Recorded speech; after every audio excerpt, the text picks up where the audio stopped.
Me llamo Esteban, soy originario de Argentina.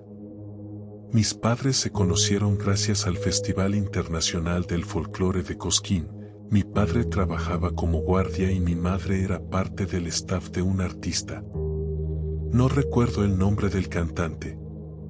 Mis padres nunca fueron simpatizantes de la dictadura y debido a ello yo crecí en Uruguay. En diciembre del 84 decidieron volver a Argentina, pero siendo conscientes del peligro que eso implicaba.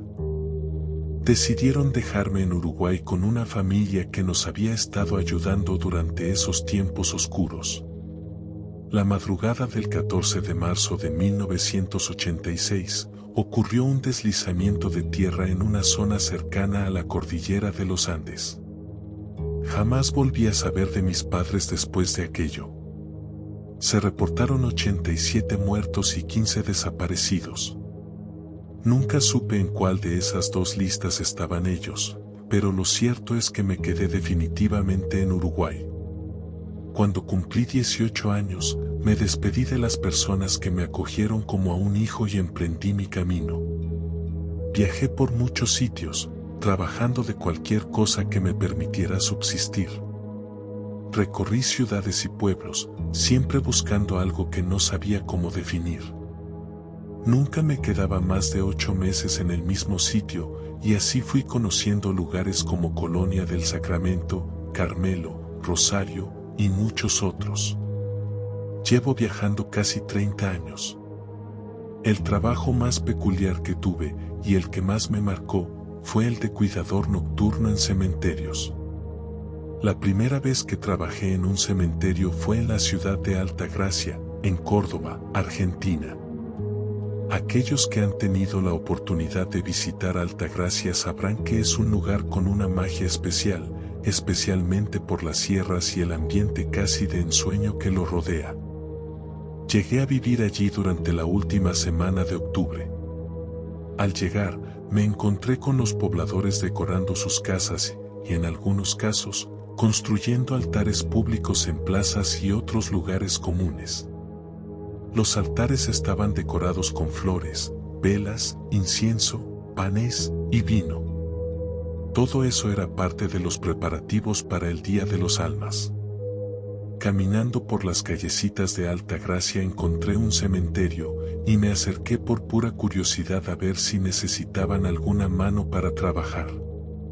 Un hombre mayor me recibió y me contó que, justamente, había una vacante. El cuidador nocturno había renunciado porque algo lo había asustado. Me advirtió que la noche era complicada y que se acercaban fechas muy sensibles. Sin dudarlo, le dije que quería intentarlo, y aceptó sin más. El día siguiente, llegué por la tarde y me encontré con que el cementerio estaba lleno de personas que decoraban las tumbas. Todo tenía un aire festivo, lleno de vida, algo que me desconcertó. Pero lo más impactante fue ver que, sobre cada tumba, las personas colocaban cráneos. Me tallé los ojos creyendo que estaba viendo mal, pero no. Aquellos cráneos parecían tan reales que se me erizaba la piel. Al hablar con la gente, me dijeron que eran parte de los preparativos para recibir a las almas que regresarían al mundo de los vivos. Las calaveras representaban a los muertos, como guías para que no se perdieran. Acepté el trabajo y me quedé toda la noche. Había tantas velas que apenas quedaba un rincón en sombras. Todo estaba iluminado, casi como si fuera pleno día. Terminado mi turno al amanecer, me dirigí hacia la casa que rentaba y noté que algunas calles estaban decoradas con caminos de pétalos y velas. Un sendero para las almas que debían encontrar el altar preparado por sus seres queridos. Todo tenía un aire irreal, como si hubiera atravesado una puerta a otro mundo, donde lo mágico y lo espectral se entrelazaban. Dormí todo el día y volví al cementerio al atardecer.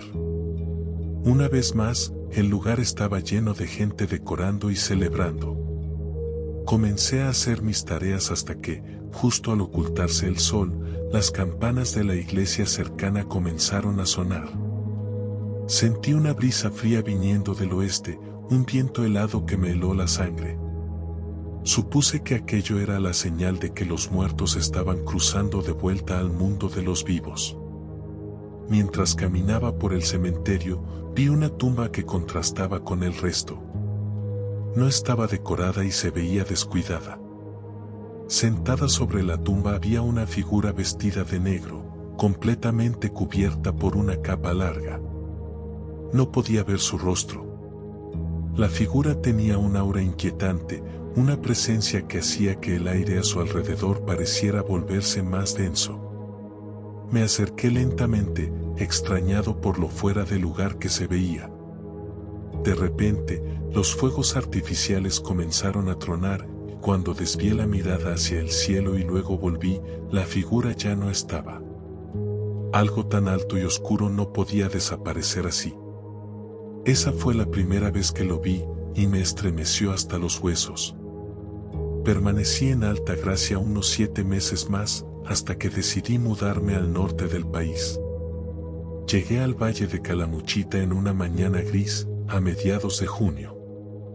Me impresionó el parecido que tenía con Altagracia, esa mezcla entre naturaleza y un aire de misterio que parecía flotar en el ambiente. Probé el mejor mate con tortas fritas que pude imaginar. El Valle de Calamuchita tenía un aire más sombrío. Las nubes parecían siempre estar bajas, atrapadas entre las colinas, y el viento traía murmullos que a veces parecían voces lejanas. Decidí ir al cementerio local, y el destino quiso que aquella misma noche comenzara a trabajar como cuidador. Allí tuve un compañero de turno, un hombre llamado Ramiro.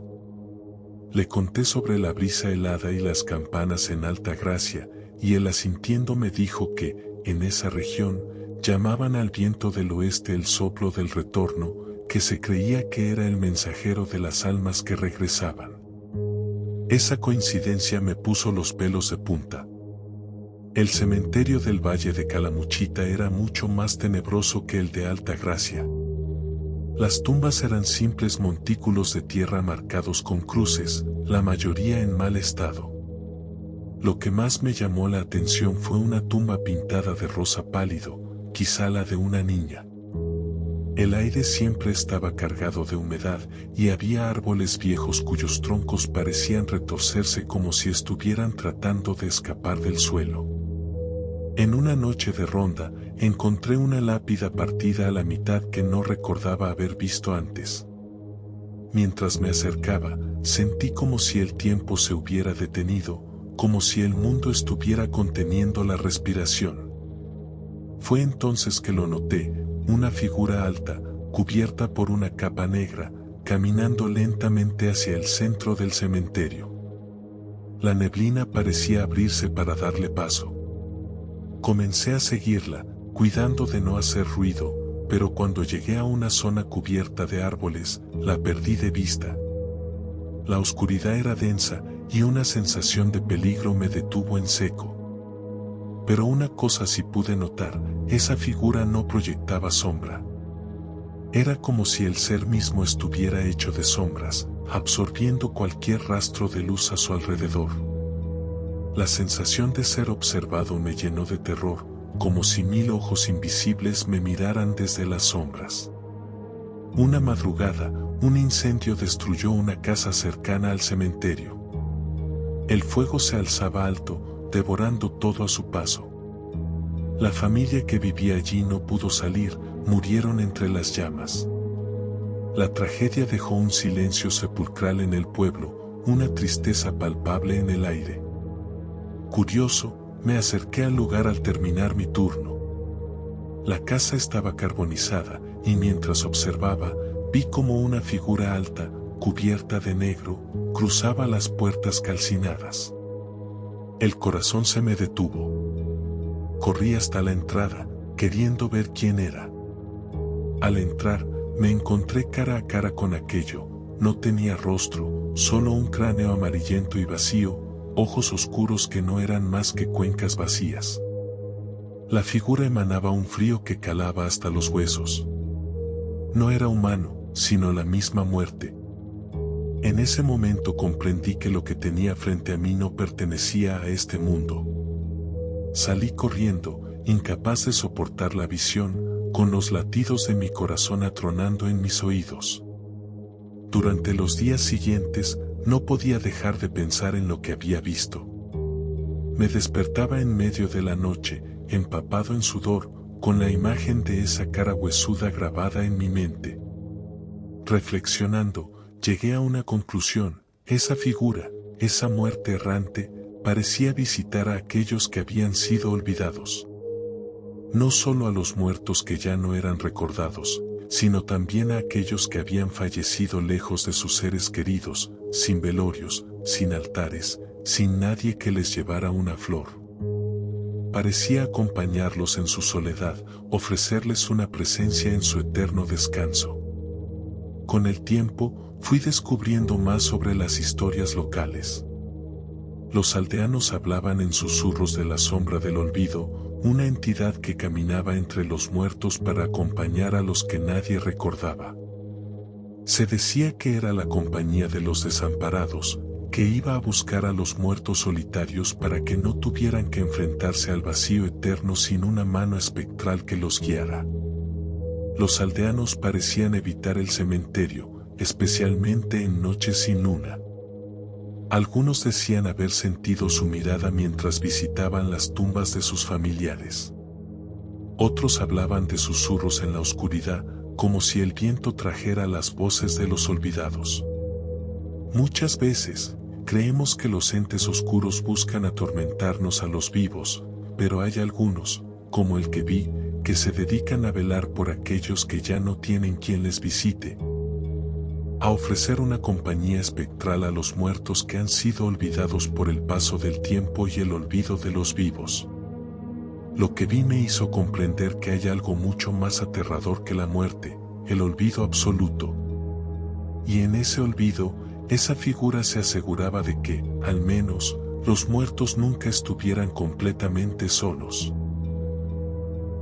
Y así llegamos al final de esta escalofriante historia. Espero que hayas disfrutado cada minuto de este relato tanto como yo al contarlo. Si te ha gustado, no olvides dejar un like, compartirlo con tus amigos y suscribirte para más historias de terror. Activa la campana de notificaciones para no perderte ninguna de nuestras próximas aventuras llenas de misterio y miedo. Y dime en los comentarios qué fue lo que más te asustó de este relato. Nos vemos en el próximo video. Si te atreves.